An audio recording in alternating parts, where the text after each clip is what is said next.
The lasagna was still warm when my father slid the folder across the table. He didn't say hello. He didn't ask about the drive from Portland. He just pushed it toward me with 2 fingers, the way you'd push a bill toward a waitress, and said, "Read it. Sign it. Tonight." My mother was standing at the kitchen counter with her arms crossed, watching me the way she always watched me, like I was a problem she was one signature away from solving. My brother Callum was leaning back in his chair at the far end of the table, scrolling his phone, already bored by an ambush he'd helped plan. The folder had a green rubber band around it. Someone had written NADIA on the tab in black marker.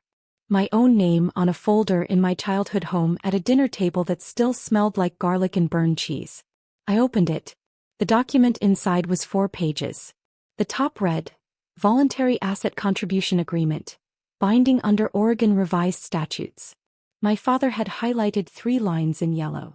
The first said I would contribute $87,000 toward a family stabilization fund. The second listed a deadline, 11 days from today. The third line said that failure to contribute would trigger a formal petition for conservatorship of a financially reckless dependent. I was 31 years old. I owned a property appraisal firm with 6 employees. I had never once asked my parents for money. I set the folder down. I looked at the lasagna. I did not say a word. Let me tell you about the first time my father put something in front of me and told me to sign. I was 17. It was a Tuesday in late October, the kind of cold that comes off the Willamette River and settles into your coat like it lives there. I had spent the previous 8 months saving $4,200 from after-school shifts at a veterinary clinic, cleaning kennels, restraining frightened dogs, mopping floors that smelled like antiseptic and wet fur. My plan was simple. I was going to use that money as a deposit on a community college application and a used laptop, and I was going to become the first person in my family to get a degree. My father told me it was already gone. Not stolen. Not borrowed. Gone. He used that word like it was a weather report. "The money's gone, Nadia. We had an expense." The expense, I learned later from our neighbor Mrs. Teruko, was a down payment on a fishing boat that Callum wanted. Callum was 15. He had expressed interest in fishing exactly once at a barbecue while eating a hot dog. The boat sat in the driveway for 2 years. Callum never learned to fish. When I asked my father how he had accessed my savings account, an account that had my name on it, that I had opened myself at the credit union on Burnside, he looked at me with the particular exhaustion of a man who found my questions deeply inconvenient. "You were a minor," he said. "We had signing authority." My mother added, "You can always make more." I was 17 years old. I had just been told that my labor belonged to the family and my grief was an inconvenience. I didn't cry. I went to the kennel the next morning and I cleaned every cage until my hands were raw. I called what happened to me that October the first extraction. It would not be the last. The second extraction came when I was 22, 3 months before I graduated from Oregon State with a degree in urban planning and real estate valuation. I had applied for and received a small regional scholarship, $6,500, awarded by the Pacific Northwest Real Estate Foundation. The check arrived at my parents' house because that was still my permanent address at the time. I came home one weekend to pick it up. My mother handed me an envelope that had already been opened. The check was gone. In its place was a handwritten note from my father, used for household expenses. "We'll pay it back." I stood in the hallway holding that empty envelope for a long time. The furnace was running. I could feel the warm air on my ankles. The house smelled like coffee and the particular staleness of a home where the windows never opened. "She's always been dramatic about money," my mother said from the kitchen. "She gets it from your side." He was talking to my father. Neither of them looked at me. I called this dynamic extraction symmetry, the family system that functions by identifying one member as the resource node and building every financial decision around draining that node while framing the drainage as obligation. It is not malice exactly. It is architecture. You build the house so the water flows one direction. Then you tell the water it's selfish for wanting to go somewhere else. The third extraction was my first car, a 2009 Honda I'd paid $11,000 for in cash. Callum totaled it 6 months after I let him borrow it for a weekend. My father explained that since the car had been a family asset, the insurance settlement of $7,200 had gone into the household account. I had no car for 14 months. I took the bus to client sites in the rain, carrying my appraisal kit in a backpack with a broken zipper. Callum got a truck for his birthday that year. It was red. He named it. I moved to Portland at 26. I built Vantage Appraisal Group from a single-person LLC and a refurbished laptop. By the time I was 31, we were under contract with 4 lenders, 2 developers and a regional credit union. 6 employees. A small office on Northwest 23rd with a window that faced a courtyard where someone had planted rosemary. I had not forgotten the boat. I had not forgotten the envelope. I had not forgotten the Honda. I had simply been patient. $87,000, my father said when I finally looked up from the folder. That's what it costs to keep this family together. Callum had put his phone down. He was watching me now. Callum owes $143,000, my father continued, to 4 separate creditors. 2 of them are now threatening garnishment. 1 has already filed in Multnomah County. I looked at my brother. He didn't look ashamed. He looked annoyed, the way people look when they feel a conversation is taking too long. We can't let him lose the house, my mother said. Her voice had that particular thinness it got when she was managing me. He has the children to think about. Callum had 2 children. He also had, as I understood it, a second family in Gresham that his wife Petra didn't know about yet, but that was a separate matter. We're asking for $87,000, my father said. That's a fraction of what you earn. You can write it off as a family loan. It's not a loan, I said quietly. Excuse me. The document says contribution. Not loan. There's no repayment clause. My father's jaw tightened. Don't play lawyer with me, NADIA. I'm not playing anything. Then Callum leaned forward. You know what your problem is. You think because you have a business you're better than us. You never once. Callum. My mother's voice cut him off. My father opened the folder again and pushed it closer. You have until the 11th. If you don't contribute the funds, I am filing for conservatorship based on financial recklessness. I have an attorney. He slid a business card across the table. He's prepared the petition already. She's always been unstable with money, my mother said to no one in particular. I've told people that for years. I looked at the card. The attorney's name was Gerald Fitz. The office was in Beaverton. I'll also be contacting your lender relationships, my father added. I know you have accounts with Summit Pacific. I'll make sure they understand the petition is coming. I looked at the lasagna again. It had a brown crust on top. Someone had used too much cheese. Hey, I said. My mother blinked. Okay, my father repeated. I'll need to make a call, I said. And I'll need my laptop. I didn't scream. I didn't cry. I didn't slide the folder back across the table and walk out. I excused myself to use the bathroom. I locked the door. I turned on the faucet. And I sent a text. They went full scorched earth. Conservatorship threat, lender contact, signed attorney card. I need the Vantage documents restructured as a blind trust by tomorrow morning. And I need you available by phone in 40 minutes. The reply came in 11 seconds. Already on it. Call me when you're ready. Renata. Renata Osemensa was my corporate attorney. She was 44, she billed at $340 an hour, and she had the specific professional effect of someone who had heard every variety of human foolishness and been surprised by none of it. I had hired her 3 years ago when I was restructuring Vantage's ownership documents, and she had become the closest thing I had to a strategic advisor. I had called her 2 days ago, because I had known this dinner was coming. Callum's filing in Multnomah County was public record. I was a property appraiser. Reading public records was my profession. I had seen the garnishment notice 6 days before my mother called to invite me to dinner, her voice bright and warm in a way it only got when she needed something. I had spent those 6 days preparing. I turned off the faucet.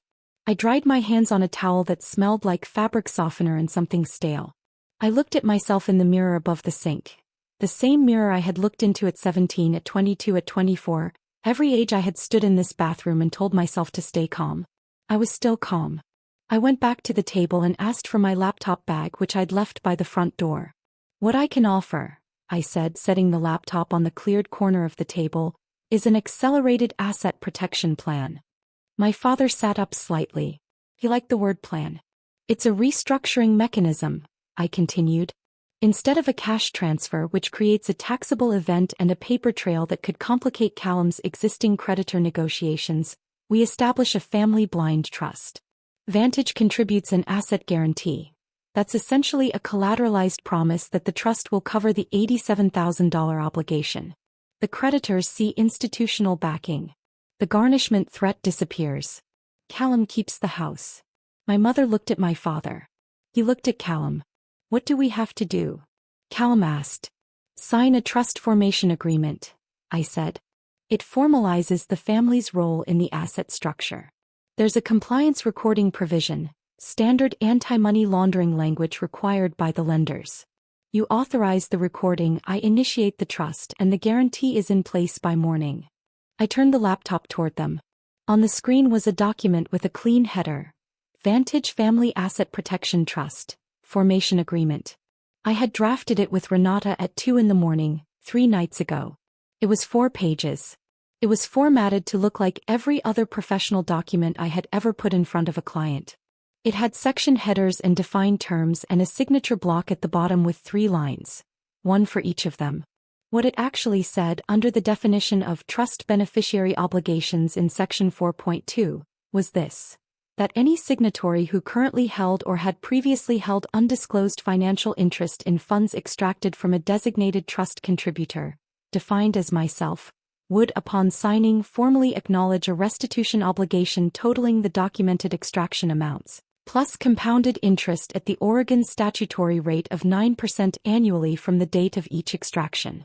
It also said in Section 6.1 that Vantage Appraisal Group's ownership structure would remain solely with the founding member and that any claim against the company's assets by a family member would constitute an act of financial interference subject to civil remedy. And it said in Section 7.3 that by signing, each party authorized a compliance recording of all discussions occurring during the formation meeting, which, per anti-money laundering review standards, would be retained for 7 years. My phone, propped against my laptop bag, had been recording since I sat back down. It's a lot of pages, my mother said. It's standard, I said. Gerald Fitz would tell you the same thing. You're welcome to call him. My father looked at Gerald Fitz's card. It was 8:47 p.m. He was not going to call Gerald Fitz. Where do we sign? He said. I turned to page 4. I pointed to the 3 lines. Right here, I said. All 3 of you. I set a pen on the table. A plain black Bic. Nothing dramatic. Callum picked it up first. He signed without reading. Of course he did. Callum had never read anything in his life that he didn't have to. He scrawled his name on the line, dropped the pen and leaned back in his chair like he'd just finished a chore. My mother signed next, slowly, the way she signed birthday cards, with a small flourish at the end of the G in her name, Marguerite, that she'd practiced since high school. My father was last. He read the first paragraph of the document. He nodded once, like a man confirming something he already knew. He signed with the authority of someone who believed the world arranged itself around his decisions. He set the pen down. Good, he said. That wasn't so hard. No, I said. It wasn't. I closed the laptop. I collected the signed pages. I slid them into my folder, the one with NADIA written on the tab, which I had removed and replaced with my own blank tab 3 minutes earlier. So the trust is active? Callum asked. The formation is complete, I said. Renata will file the paperwork in the morning. And the creditors? Will receive notification of the guarantee, I said. Yes. My mother smiled. It was the smile she used when she'd managed something, the expression of a woman who had just watched a problem fold itself into a solution. She picked up her wine glass. See, she said. Family takes care of family. I looked at her. I did not smile back. I need to make one more call, I said. Outside. I stood on the back porch in the cold. The yard smelled like wet grass and the neighbors' wood smoke. The porch light had a yellow tint that made everything look slightly jaundiced. I could hear my father and Callum through the sliding glass door, already talking about something else. The tension dissolved, the problem solved, the machine running smoothly again. I called Renata. They signed, I said. All 3. All 3. I have the recording. Pause. How are you? Cold, I said. Can you file the restitution documentation tonight? It's 9 p.m., NADIA. I know. Another pause. I'll have the filing ready by 6 a.m. The Section 4.2 obligations are going to land hard. You know that. I know, I said. Your father signed a document acknowledging $4,200 extracted in 2010, $6,500 in 2014, and $7,200 in 2017. Plus statutory interest. That's $24,318 at current calculation, and that's before we factor the emotional distress component. Don't include that, I said. Just the documented amounts. Your call. I heard her typing. And the conservatorship petition? Renata, I said. What do you file when someone threatens a baseless conservatorship petition against a licensed professional with no documented history of financial recklessness? A short silence. A malicious process complaint, she said. With the Oregon State Bar. File it, I said. I went back inside. I sat back down at the table. My mother had reheated the lasagna. The garlic smell was stronger now, sharper, almost medicinal. Callum was on his phone again. My father was pouring himself a second glass of red wine. I want to show you something, I said. I opened my folder, not the laptop, just the folder, and I took out 3 sheets of paper. I set one in front of each of them. My mother looked at hers. What is this? Section 4.2 of the document you signed, I said. The restitution obligation. I've had it calculated through tonight. My father looked up from his wine glass. The 2010 extraction. $4,200 from my personal savings account. You had signing authority as my guardian, which you used without my knowledge or consent. At 9% statutory interest compounded annually, that's now $9,841. NADIA. The 2014 scholarship check. $6,500. Opened by you, cashed by you, never repaid.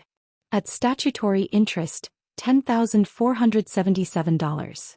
This is insane, Callum said. The 2017 insurance settlement from my Honda. $7,200. Deposited into the household account without my consent. At current interest, $9,112. I set a 4th sheet on the table. It had a single number at the bottom, circled in red. $29,430. Total restitution obligation, acknowledged and binding, per formation agreement section 4.2, signed this date. My mother's wine glass was very still in her hand. You tricked us, my father said. His voice was low. I drafted a legal document, I said. You chose not to read it. I'll have Gerald Fitz challenge this by morning. You can try, I said. But the compliance recording you authorized in section 7.3 captured every word spoken at this table tonight, including you threatening to contact my lenders and file a baseless conservatorship petition. That recording is already uploaded to Renata's secure server. Gerald Fitz will have a very interesting morning. Callum stood up. You can't do this. I looked at him. Sit down, Callum. He sat down. The restitution demand will be formally served within 72 hours, I said. You have 30 days to respond.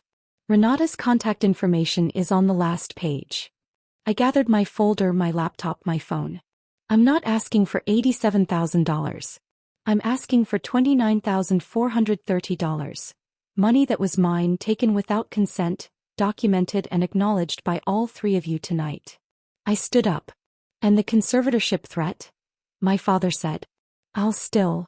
The Oregon State Bar complaint was filed 4 minutes ago, I said. Gerald Fitz's office will receive notification tomorrow. I'd suggest you call him early. The room was very quiet. The furnace clicked on somewhere in the walls. I could smell the lasagna going cold again. My mother said very quietly, we raised you. I picked up my bag. You extracted me, I said. There's a difference. Renata filed the formal restitution demand 11 days later.